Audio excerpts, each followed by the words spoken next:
Estás escuchando Vinimos, el podcast sobre vinos, espumantes y bebidas de Marisol de la Fuente.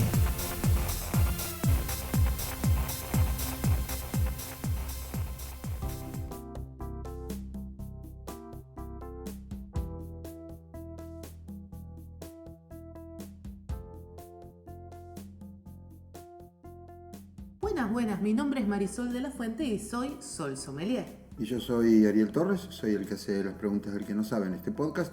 ¿Qué vamos a hablar hoy, geografía? Vamos a hablar de vinos del Brasil.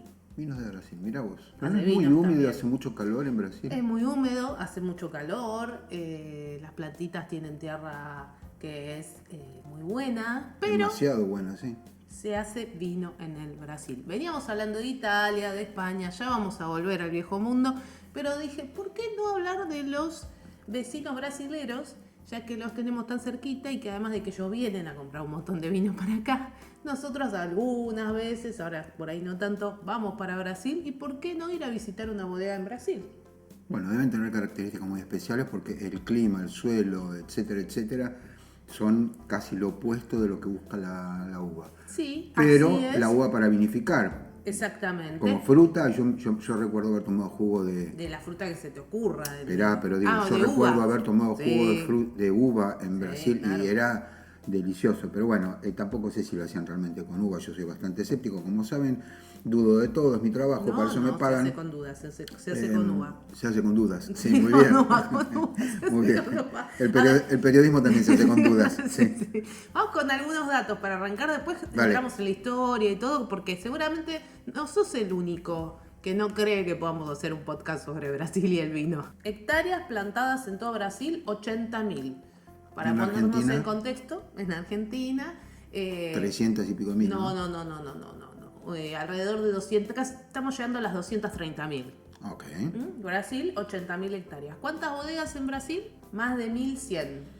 Y acá hay menos. Y hay menos, entre 800 y 900, O va sea, hay variando un más, poco el número. hay 3 veces más plantado, 3 por 8, 24. Sí, pero está más concentrado. Allá son más bodegas pequeñitas. Es el sexto mayor productor de vinos de la historia. ¿De la historia o del mundo? Perdón, del hemisferio sur. Ah. ¿Sí? Es el mayor productor de vino espumante de América Latina. Y ahí ya te voy tirando un datito de por qué, ¿no? Y vamos a volver sobre eso. Ok. Sobre vinos tintos, es el productor número 18 del mundo. Da trabajo a más de 200.000 personas, es decir, a más de 15.000 familias que están envueltas también en el proceso productivo. Y tiene 8 regiones, a diferencia de nosotros, que por ahí tenemos mucho más extendido. Ellos tienen 8 regiones que son el Vale dos Vinhedos, Altos Montes, Pinto Bandeira, Monte Belo do Sul, Vale de Uaguele, Farroupilha, los viños de altitude y Campaña, ¿sí? Porque aquí a gente pode falar en portugués también. Ok, pero sigamos en español para los que no saben portugués. Bueno, y sus principales variedades, vamos a hablar un poquito de eso. En tintas, Cabernet Sauvignon, Merlot y Pinot Noir. Mira, Pinot Noir con el calor que Y tiene. en blancas, Chardonnay, Moscato Branco y Glera. Y conectando con los espumosos. Vamos con algunos datitos más que me parecen interesantes. Tienen más de 3.000 premios internacionales los viños de Brasil. Y tiene además muchísimas medallas y premiaciones internacionales asociadas a estos productos o espumantes brasileños de los que hablábamos antes. Exportan a más de 76 países, tienen más de 5 millones de litros exportados al mundo anualmente. En 2020 Brasil es un país que creció en su consumo de vino per cápita, ¿sí? Y es un negocio que genera desde luego muchísimo dinero. Está estimado que el tamaño del mercado de vino en Brasil en 2020, ¿sí? Este es el dato estadístico que puede conseguir, equivale a 19.8 billones de reales. 18.000 millones deben ser, no billones. Exactamente. Así que cuando pensamos en los vinos de Brasil, mayormente están concentrados, localizados en Río Grande do Sul, pero hoy por hoy hay bodeguitas de distintos tamaños diseminadas casi prácticamente por todo el país. Por lo cual, cuando pensamos en vino de Brasil, hoy tenemos que estar pensando en un gran productor, tenemos que estar pensando yo he tenido la posibilidad de tomar vinos de Brasil, hacen vinos tranquilos, pero claramente son grandes productores de espumantes y tienen una lógica. Tranquilos, para los que se nos enganchan por primera vez, significa que no tienen burbujas. O sea, todo lo que llamamos vinos son vinos tranquilos, los demás son espumantes, champán, prosecco, cábalo, como lo quieras llamar. Exactamente. Si tiene burbujas no es tranquilo, qué sé yo, cosa de sommelier, dale. Cosa de sommelier, dice el chabón. Bueno, a ver, pensemos en por qué espumantes también, ¿no? Cuando nosotros pensamos en este clima, pensamos en que las plantas producen mucho, que van a tener uvas más grandes, porque hay más precipitaciones, porque además la planta se desarrolla mucho más. Sí, el suelo es más nutritivo. Sí. ¿Qué necesitamos para hacer un vino base de espumante? Vinos que tengan mucha acidez y poca azúcar. Y además volumen. ¿Qué es lo que dan en Brasil? Que es lo que va a dar una planta en condiciones en las cuales puede crecer mucho. Mira. De hecho, una de las grandes casas productoras de espumantes que tiene muchísimas hectáreas en Brasil es Chandon. Mira. ¿Por qué? Porque te da buena calidad de fruta, te da volumen y obviamente para un vino base los requerimientos son muy distintos que para hacer un vino tranquilo y poder hacer un vino reserva, gran reserva, etc. Entonces, por eso, en los números que yo daba, destacaba el tema de los espumantes. Ahora, ¿cómo llega la vida a Brasil? Bueno, como llegó a cualquier lado, caminando. ¿Cómo caminando? En todo caso, en barco. Bueno, en barco, en avión, no sé. Vino con la conquista. Vino con la conquista. Se dice que en Brasil las primeras vides llegaron en 1532, traídas por Martín Alfonso de Sousa desde Portugal. Pensemos que obviamente todo lo que fue la colonización en Brasil no fue española, fue portuguesa, ¿sí? Así que vino desde Portugal y fue más o menos en 1626 que los jesuitas empiezan a cultivar en Río Grande do Sul con el propósito de hacer vino para misa. Que eso es igual en todos lados. El vino empezó siendo un producto que se utilizaba en el oficio religioso y que solo los sacerdotes, los monjes, tenían autorización para producir vinos. En 1732 empieza el periodo migratorio portugués y ahí llegan los primeros esquejes de vitivinífera, ¿sí? Desde Madeira, que es muy conocido en el viejo mundo como zona productora, y las Islas Azores, ¿sí? Pero llegan las vides y no hay tanto expertise para trabajarlas, así que empiezan a necesitar traer también personas de por allá que sepan trabajarla bien. Y es en 1789 cuando la corte portuguesa, escúchate esto, prohíbe el cultivo de la uva como forma de proteger la propia producción. Solo se puede hacer producción casera de vino. Hicieron números y dijeron, ese pedazo de país llega a ser vino y nosotros vamos a venderle vino nada más que a los chinos. Que hayan traído gente que supiera, esto pasó en todos lados, sí, no claro. Solamente en Brasil. Quiere decir, no es que en Brasil había escasez de personas capaces de hacer vino. Esto es una industria que requiere un montón de conocimiento. Y obviamente esto pasó en Brasil, pero pasó en cualquier otro lugar, digamos. Casi 100 años después, en 1840, llega la vitis americana, la lambrusca y la burkina a Brasil también, resistente a enfermedades, pero bueno, ya sabemos que son de menor calidad. Esto también tiene que ver con que ese clima es más favorable para que haya distintos tipos de hongos y enfermedades, obvio, sí, ¿no? Insectos, virus, bacterias que te terminan matando la vid, porque obviamente es un país gigante, hay muchísimos climas distintos dentro de ese único país, ¿no? Pero, por eso estoy generalizando, pero es un país obviamente más cálido, más húmedo. Tienen el Certago, que es un desierto, o sea, hay partes donde hay desierto, pero no sé si ahí se puede cultivar, no tengo el mapa a la vista. Es verdad, como decís, que son un montón de climas, pero también es verdad que mayormente hace calor.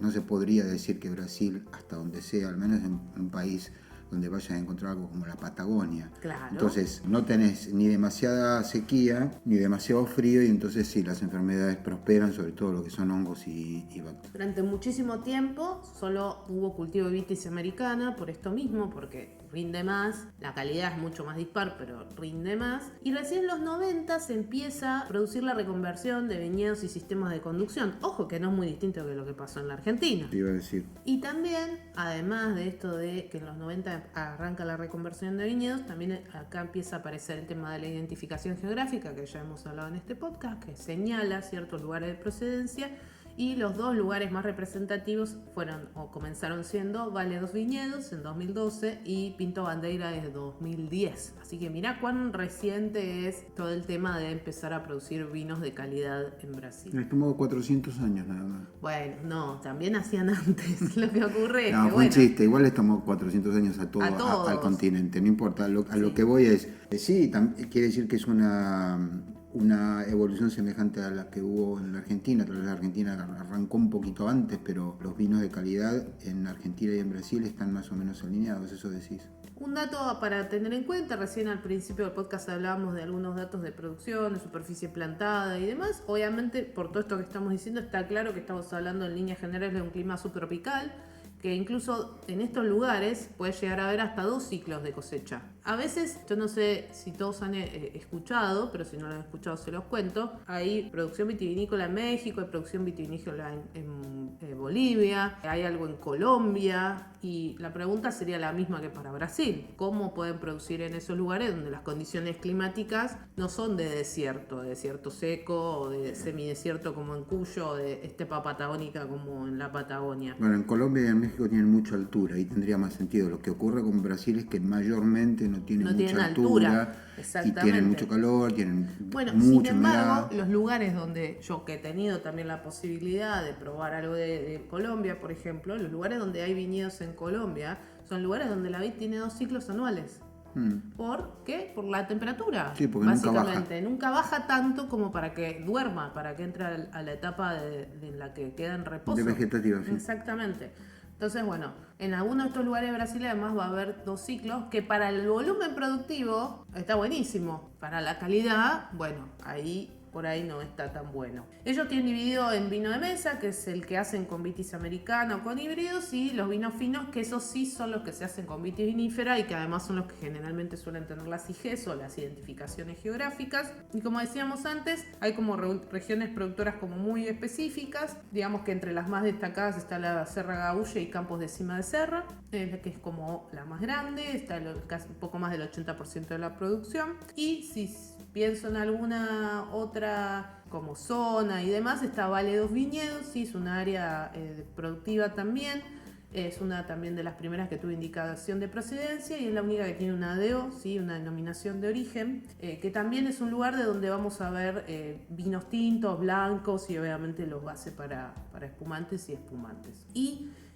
hablábamos recién del crecimiento de los espumantes. Esto tiene que ver, como decíamos antes, con las características que tiene el clima, las características de las uvas que se necesita para hacer el vino base. Para que te des una idea, en 2012 solamente en Río de Janeiro ya había unas 8 champañeras y bares especializados en vender esta bebida. Y ahí eso me parece interesante por lo siguiente: cuando uno piensa en Brasil, ¿en qué bebida piensa? No tengo ni idea, yo sé muy poco de Brasil. Bueno, cerveza. Ah, mira, no ¿Sí? sabía. Yo había pensado cachaya. Claro, la caipirinha. La caipirinha. Pero en la vida diaria piensa en la cerveza.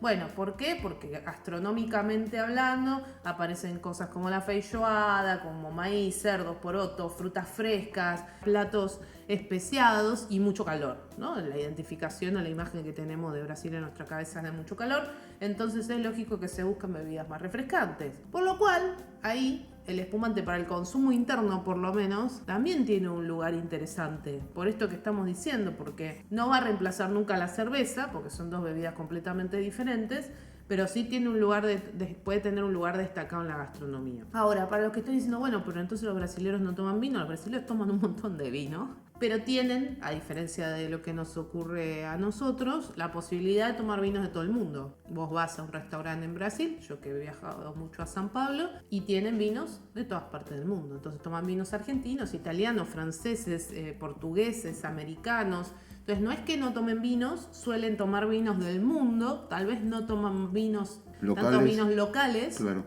porque todavía es a pesar de los números que dimos, de las 80.000 hectáreas, de las más de 1.100 bodegas, es una industria incipiente, que está más focalizada en la producción de espumosos que en la producción de vinos tranquilos, pero empiezan a aparecer algunas etiquetas en los restaurantes también, de allí que yo haya podido probarlos también, por lo cual pienso en Brasil como un lugar donde pueden empezar a aparecer algunas cosas interesantes sobre vinos, donde podemos ir a visitar lugares interesantes para probar vinos de origen brasilero. ¿Y vos que los probaste, los vinos brasileños? ¿Qué características dirías que tienen? Los vinos que a mí me ha tocado probar, yo he tomado vinos tranquilos, blancos y tintos, me han parecido los que me ha tocado, que la mayoría de ellos son de Río Grande do Sul, vinos jóvenes mayormente. Vos tenés que pensar que en una región con las características climáticas que estábamos hablando, la uva tiene bastante dificultad para desarrollar ciertas características. Una piel gruesa, por ejemplo. Como una piel más gruesa, como mayor concentración. Vos pensás que a una planta vos no le podés poner un techito cuando llueve, ni podés negarle que consuma lo que hay en el suelo, por lo cual va a ser una planta que hay que estar controlando todo el tiempo su crecimiento vegetativo. Y además sus uvas van a tender a ser grandes, porque obviamente tiene disponibilidad de agua, tiene disponibilidad de nutrientes. Sí, correcto. Entonces hay que hacer muchos procesos en ese vino, en el proceso productivo, para lograr concentración, para lograr intensidad, que se hacen, pero mi percepción ha sido que son vinos que están muy bien, pero todavía, por lo menos los que yo he probado, requieren de cierta evolución y de perfeccionamiento en el proceso productivo para poder lograr vinos de mayor calidad. No obstante, como dije antes, lo que ellos producen, esos más de 5 millones de litros que producen para exportación, van a 76 países, por lo cual están tranquilamente dentro de los estándares total. esperados de un vino fino producido de vitis vinífera. ¿Se consiguen en la Argentina vinos La Argentina brasileños? es muy difícil conseguir vinos del Brasil. ¿Por? Porque es muy difícil conseguir vinos de cualquier parte del mundo Okay. por el tema de las importaciones. Pero si tienen la posibilidad de viajar a Brasil, no duden en probar algún vino brasilero, sobre todo de estas regiones más destacadas que mencionábamos, como Vale dos Viñedos, que es la que tiene la denominación de origen y es una de las más destacadas, o de Montebello do Sul, o de la zona de Altos Montes. Bueno, todas estas regiones, las 8 regiones producen buenos vinos, pero destacaría Vale dos Viñedos como un lugar donde podés encontrar algunas joyitas interesantes. ¿Está todo alrededor del río esto? No, entendí. no. Esa es la parte que no entendí. Está distribuido por todo el territorio. Por todo el país, por todo el territorio. Mayormente todo lo que es estas zonas productivas de las sierras del sudeste, de las sierras, como te decía antes, gaullas que le llaman. No, claro, pero hay una zona en particular donde hay una concentración. Sí. Ahora estoy mirando, sí. Bueno, hay una bien. zona donde está la Sierra Gaúcha, sierras del sudeste, los campos de cima, que está más hacia el sur de Brasil, ¿sí? en la zona sur, pero está creciendo también algo en la zona norte, y por eso decía que estas más de 1100 bodegas están distribuidas por todo el país, no solamente están en la zona sur. De hecho, hay una zona actualmente que se llama Vale do São Francisco, que está cerca de Recife, hay cerca de Brasilia, hay cerca de Río de Janeiro, y bueno, estas regiones vitivinícolas que hablábamos antes, las más antiguas, de Campos de Cima de Serra, Serra Gaúcha, Plan Alto Caratinense, Cerrado Sudeste y Campaña, bueno, están más cerca del sur de Brasil y muy cerquita de Argentina. Claro, muy y cerca de Uruguay. Argentina, sí. Bueno, claro, ahí el clima es más Todavía parecido. no es tan claro. Es más parecido a Entre Ríos, ponele, que a la parte más norte de Brasil. Bueno, Exactamente. ¿algo más para decir de los vinos brasileños? Que los prueben si tienen la posibilidad. Parte, como hablamos en este podcast siempre, de aprender de vinos, es entrenar el paladar y probar cosas diferentes. Así que si tienen la chance, no tengan miedo en probar vinos brasileños. Larguen la caipirinha. Larguen la caipirinha y la cerveza. Esto se llama... Vinimos. Nos vemos la próxima. Chao.